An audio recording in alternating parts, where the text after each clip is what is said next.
Sharp. He's a graduating senior this spring, and I have to say, I've had him as a student in class, and I've known very few college students that are as prolific as he is. It's just amazing what he turns out. He's a singer-songwriter. Actually, most of you have seen him perform in this class, but in addition to being a singer-songwriter, he's a great composer, and he's also has written musicals. And what he's going to do today is introduce and present a little sneak preview of his musical. There's a flyer that's coming through the door up there called My Big Fat Gay Musical, and it's going to be performing May 7th, 8th, and 9th at the Vintage Theater on 17th in Denver. All proceeds go to charity, so I strongly encourage all of you to go check this out. In fact, I think John's going to be offering discount tickets for sale today, but he'll tell you all about that. So he's going to present a little sneak preview of his show, completely original, that he put together with his cast, and then they're going to do a little panel discussion and take any questions regarding the making of a musical or anything that involves that. So please give a warm welcome to John Paul Sharp.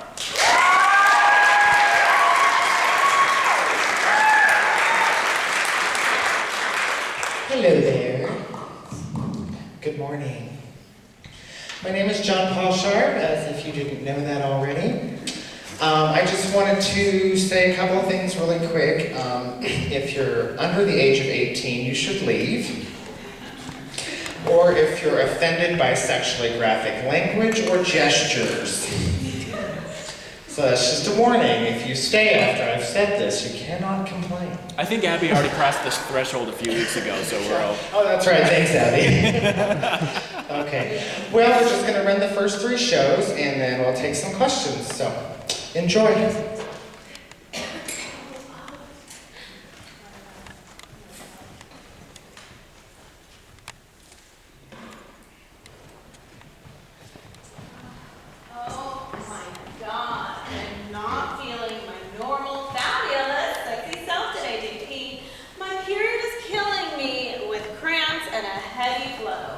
It's all I can do to keep positive and stay in a good mood, and today is just getting started.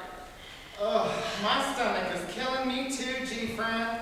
I don't know if I'm nervous, or if I have to poop, or if I have to poop because I'm nervous, or if I'm nervous because I have to poop. Oh, I'm getting one of them gut feelings, girl. Those are always serious. What do you think is going on? Well, my boyfriend wasn't in bed when I woke up this morning, so I think he's probably cheating on me. Oh, I'm sorry, JP. That's not your only problem today either. What? Speak up, G-friend. What do I need to know? The owner of the restaurant's been coming in a lot asking about you, trying to dig up some dirt so he can fire you. Why can't he just leave me be? Probably because you have a bad attitude sometimes, and you say things you shouldn't say when you're at work or, well, anywhere really. Just be careful today. He'll probably come in to check up on you. Just what I need on a day like today. Oh, please, JP. Try not to worry about it too much. Please, let's have a good day. Don't hurt my day, please. You know how hard it is to work with you when you're one of those buttons. So, let's cheer up. What do you say? Well, what? Well, all right. I'll just try to get over this gut feeling while I open the restaurant. I'll try to get over right here. Get at the counter. Good luck.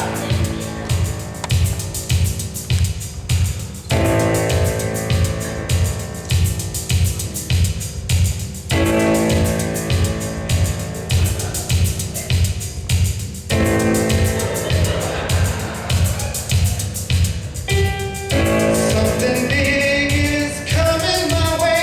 I can feel it in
sorted out.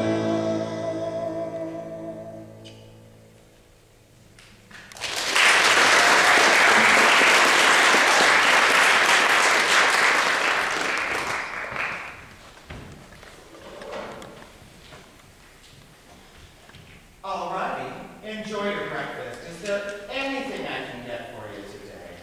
Well, Perfect, enjoy your breakfast. Good morning, Jean-Paul. Oui, oui, it's a French accent. I'm working on accents and dialects in my new acting class. So, I am going to practice all the day long.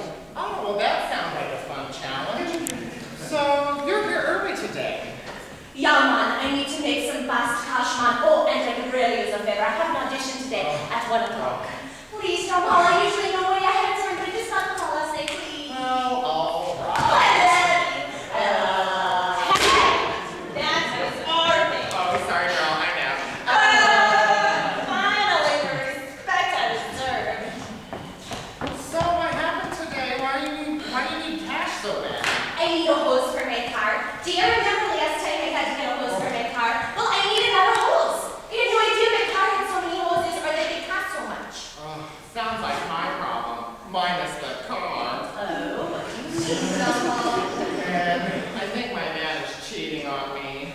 I'm sorry, John Paul, you must be going through a lot of hurt right now. Well, I'll almost be relieved when I find out. I mean, at least then I could get some dick of my own. John Paul!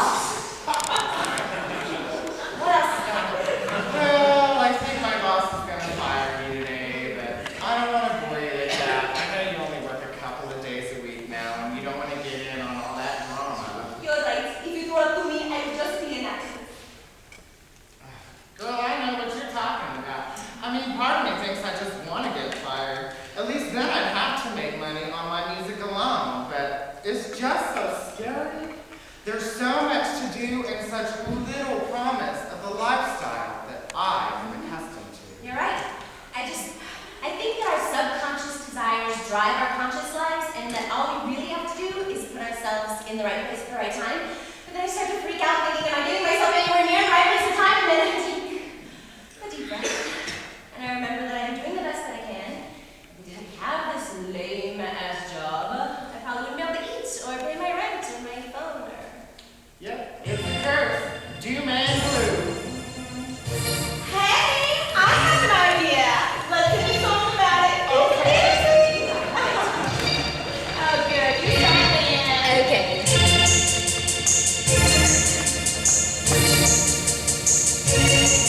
You're a singer. You also write a song or three. And I just know you're going places you have only dreamed about. Oh, thanks. Ba-da-ba-ba. You're an actress. You also sing and dance and write. And I just know it's only time before you make your big break. 'Cause you got what it takes. Whoa. But every time we think of quitting waiting tables, it seems like there's always something that comes up where we need instant cash. And where else can you work where you can get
and get some new hot pancakes to go with that butter.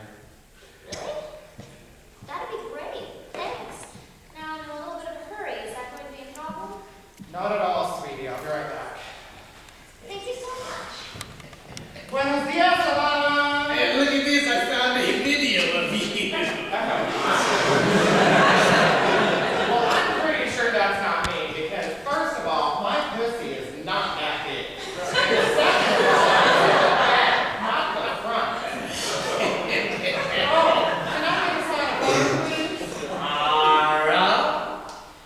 Necesito mantequilla, pan y sucio, panocha, mi madre.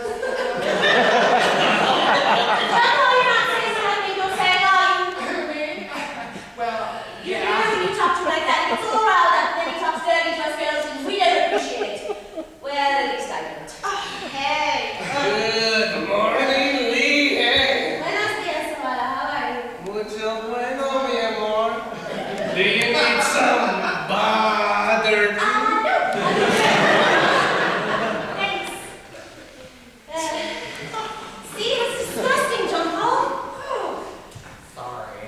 I mean, it's the only way we know how to relate to each other. I've been working at this shithole for 5 years, and after looking at that face for so long, who's to say who's unattractive and who's ugly anymore? I mean, besides, who doesn't like to waste a little time with some good old-fashioned sexy talk?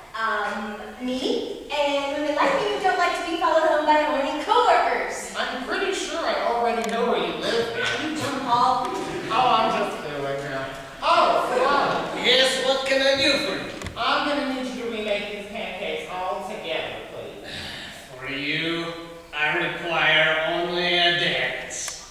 Come on, do your dirty dance for me. John Paul, this is Oh, come on, what's the harm? It's like 30 seconds long. Have you not heard anything I just said? Wait a minute, guys. Did I just hear what I think I heard? Is this all for singing and dancing? Sure is. Come on, you know this one. This time, 30 seconds. Fine, count me in.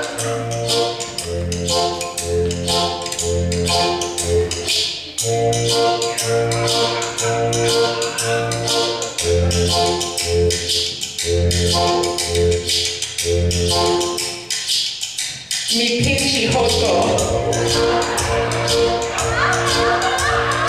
Mi coquita, cochita, será. Necesito 8 jugadas en mi boca. Me nalgas y tiempo. Ahora. Lo siento, mi pisochito, la la la. Necesito mantequilla para mi sucio panocha. Despacito.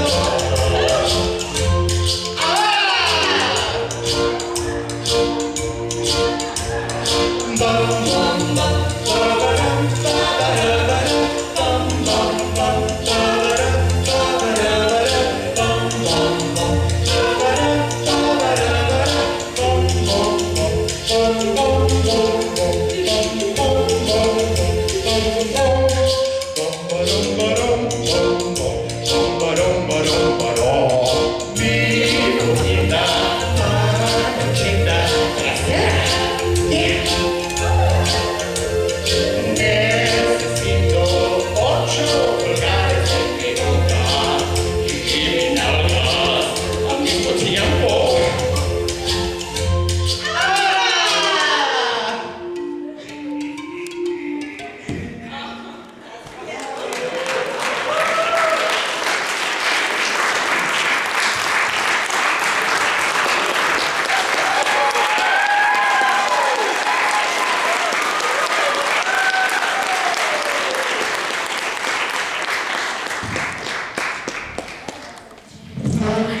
Any questions? We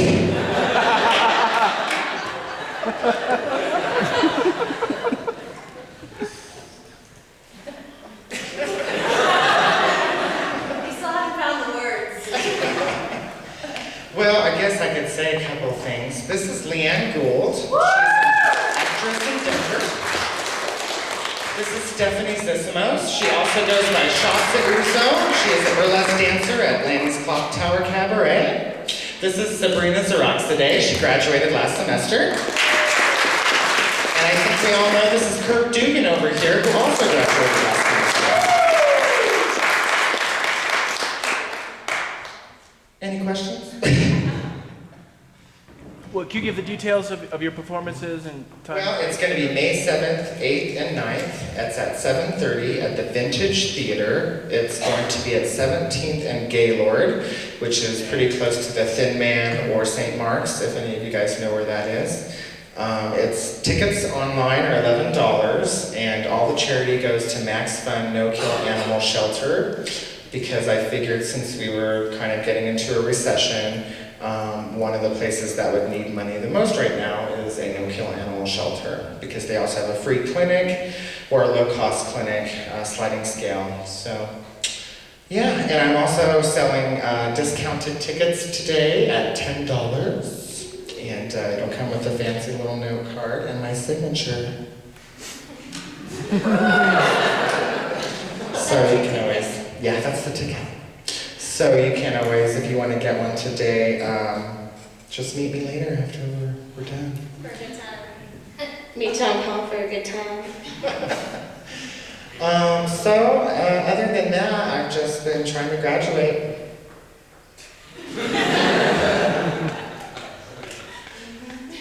Pretty straightforward. I was waiting for you, Rebecca.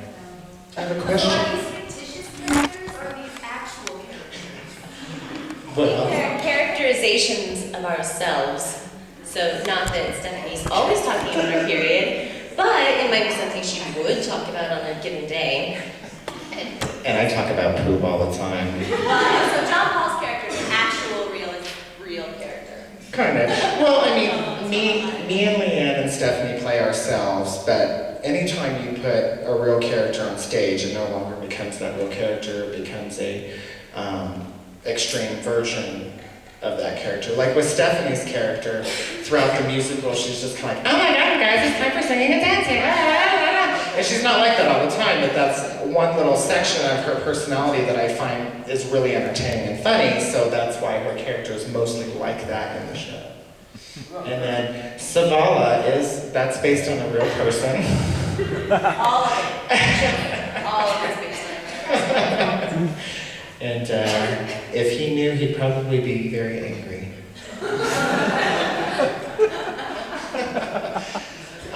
Anything else? Any other questions? I don't know how much money this all cost me. Do you write it with these specific players in mind? How did I do all this? I think I wrote, well, a couple of the songs, like Dirty Spanish, I wrote a couple of years ago, and they actually just kind of worked for the show, so I threw them in. Oh yeah. I wrote those dirty songs just naturally for no reason. It's true. Most guys have balls. That's in there too. You should check out the website. There's a ton of, you can get all the music on the website and kind of listen to it and get familiar with it ahead of time and then sing along when you come to the musical. Absolutely. One classics, Most Guys Have Balls, Dirty Spanish will be there, so. Yeah. Dogwood Bitch. Yes. Dogwood Bitch. When did you start writing music? I started writing it, well, it started becoming an idea for me at my junior recital because what happened was I did my junior recital and it went off really well, and there was this huge line of people and they all came up and tried to talk to me about something, and almost everybody was like, I just love how personal your songs were and how much like you gave of yourself and were sharing yourself. And I thought, oh, well, people have been telling me I should write a musical since I got to this school, and I was all like, fuck all that bullshit. It's like, I don't even watch musicals, you know? I hate Rent. I hate that show. Very passionate. But then when they were telling me that, I was like, well, you know what? I could actually still make a musical, but I could just base it off of my real life. And I've been waiting tables off and on for more years than I care to share with you right now. But yeah, so I started writing it in May of last year, and I probably finished writing it in about November, and then I finished recording all the instrumental tracks probably by late December, and then we started rehearsing in January.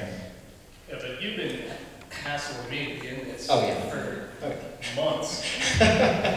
Oh yeah. Well, as soon as I wrote The Dirty Cook, I was like, it's him. It's him. And customer number one, I was like, it's Sabrina. It's just like, it's her. But, you know, so it's been going on for about a year. Any other questions? Yeah. How did you get yourself to continuously write this musical for however many months is it? How did I get myself to write it? Like without just putting it down in my script list or on my resume?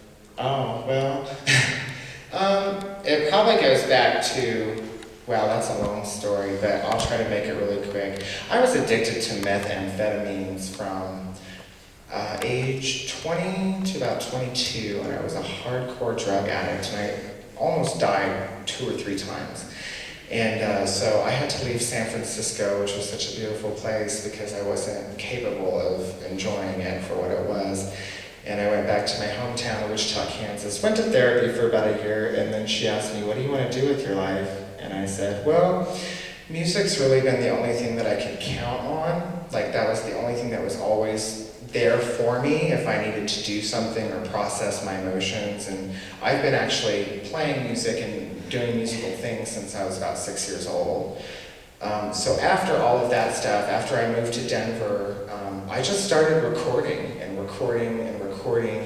and I have 14 albums on iTunes, and most of it's crap, but a lot of it's really good. And you know, I'm the kind of person that thinks that, you know, like Amy Mann and some other people, they're like, I only write so many songs. And I'm like, well, how do you do that? How do you only write so many amazing songs? You can't, to me, you know. My idea is that if you write a whole bunch of crap, 2 or 3 of those are going to be pretty solid, you know? And you just keep going, and all of a sudden you might have 14 or 15 like excellent songs and like 200 crappy songs.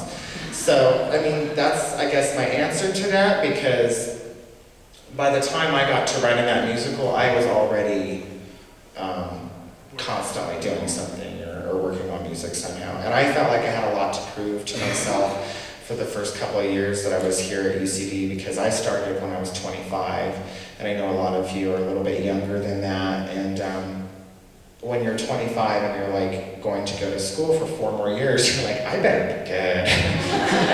Because by the time I graduate, I'm gonna be almost 30, you know? So you might as well make it worth your time and try to do as much as you can. So.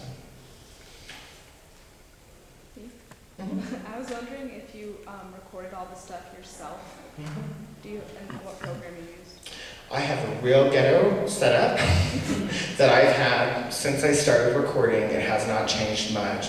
Well, there's been some pricey things I've added to it, but basically I use a Bluebird microphone, which is supposedly set up for male vocals. It's about $500. I have a Roland Phantom X8 synthesizer, which is about $3,500 when I got it about 4 years ago. I use Adobe Audition because I am not a nerd. I cannot sit there and be like, I'm gonna do this today.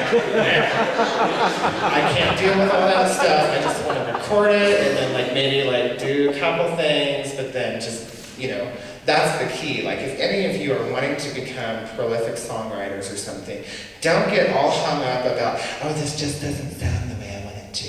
Well, if it's never going to sound the way you want it to, and if you keep like stopping yourself from producing work, then you won't get better. So make a shitty song, you know, move on with your life and keep going and keep making more and more music, because you just get better as you keep doing it, you know. And the way I like to think of it, you know, with these 14 albums I have on iTunes, that's like a journal of my life over 5 years, you know. I can sit there and listen to them and be like, yeah, you know, technically this is a piece of crap, but, you know, that's what I was going through, or, you know.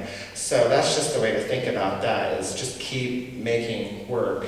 And you know, a lot of people sit there and like, I'm an artist and blah, blah, blah, and they have like 2 paintings.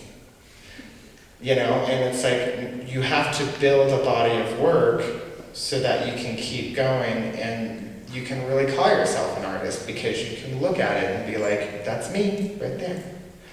So, does that answer your question? That's true for nerds too, man. That whatever you work on, it's never going to be done. Like I graduated from the tech program here, and I've noticed that everything I do, there's always stuff I want to change from years ago till last week, and it's just a lot of times the deadline is what makes the decision for you that something's done, because it has to be. But as far as I'm concerned, everything's still like work in progress, and that's kind of the cool thing though about, you know, art and whatever you're doing, that it's always going to be alive all the time. But if there comes a time when you just got to call it good and move on, because JPS is exactly right. You might want to focus on one thing, but then you've spent 3 years and you've got nothing to show for it. So I'm definitely of the opinion with JPS that the more stuff you crank out, the more there is to show. But it might not be, you know, the best, but it's still you. So maybe you're not the best, you know, so to speak. Not necessarily saying you don't suck and I suck, but that's just kind of, it's just kind of part of the gig. I mean, yeah, maybe this is what you've done, but that's still you. So. And then, I mean, if you do get good, or you probably will get good, because the more you work on something, the better you naturally get. And then once you do get good, then you can look back on your old stuff and be like, oh my God, I can't believe that was me, you know? Well, hopefully you can say that, because that means you're getting better and you're applying what you've done and what you've taken from all the other stuff you've done. I mean, that's life. You build on what you've learned. But you know, if you can't look back and say, oh my God, if you look back and go, yeah, that's exactly how I sound now, you know, 10 years later, well, what have you done for the last 10 years? So.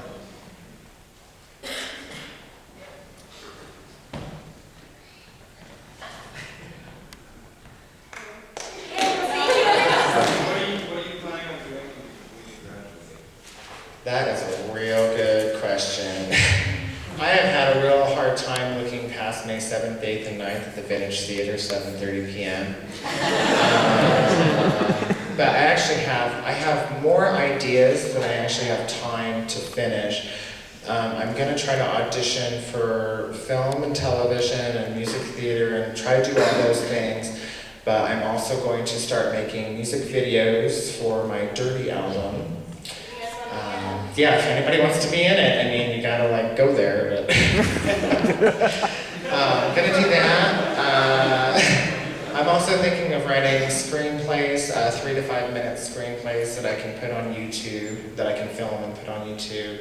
I don't know, I just want to do a whole bunch of stuff, and I just feel like I don't have enough time in my life to get it done. But I'm telling you what, after I graduate, I'll just be like, So, I don't know, hopefully one thing I am thinking of doing with this musical is polishing up everything as far as the script goes, as far as the scores go. And you can find all that stuff on my website. I have it just there for people to look at. I want to clean all of that up, polish it up, and with the help of Dr. Judith Coe, I may try to pitch it to some theaters in New York and just see what happens with that. But other than that, I'm probably just going to relax for a month or two. Probably go to therapy. Serious. Because, you know, like when you're in school for 4 years at my age, you know, it's like once you get out, it's like, who am I? A fucking waitress? I'm going to need to talk about that with somebody. Are there any other questions? How did you get the funding for your musical? Oh, I didn't. Well, what had happened was, last year, I applied for like 14 scholarships here at the University of Colorado, and I got about $18,000.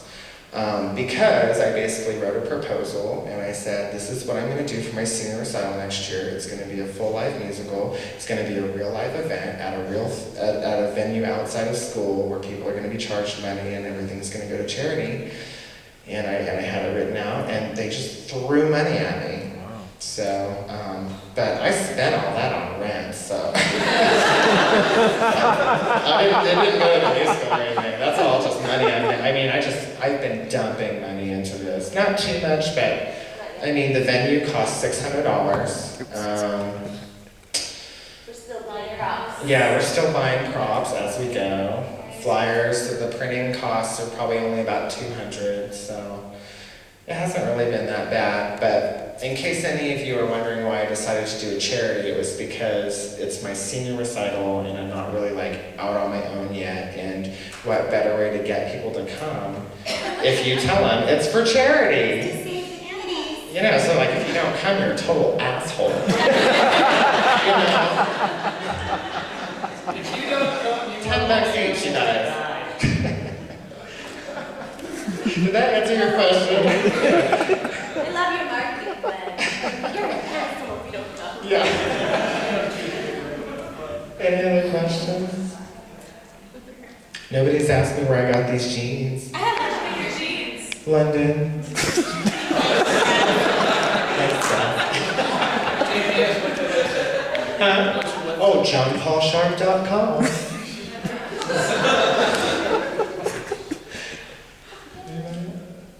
What time is it? Yeah, we can cut a little early. Yeah, it's like 4:15, so. Anyway.